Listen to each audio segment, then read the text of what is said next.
Hi అండి. నమస్తే. ఈ లోకంలో బంధం కంటే బలమైనది ఏదీ లేదు. చిత్రం ఏమిటంటే మనిషిని బలహీనపరిచేది కూడా ఆ బంధమే.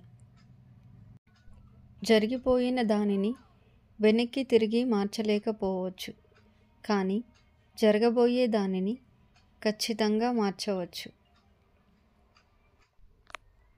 గొప్ప లక్ష్యాన్ని సాధించాలని ప్రయత్నించి విఫలమవ్వటం నేరం కాదు, గొప్ప లక్ష్యం లేకపోవటం నేరం. ఆత్మవిశ్వాసం లేకపోవడం అపజయాలకు ప్రధాన కారణం. అందమైన జీవితం వెతికితే దొరకదు, మనం నిర్మిస్తే తయారవుతుంది. దారిలో పడితే ఎవరూ చూడకుండా లేచి నిలబడాలి.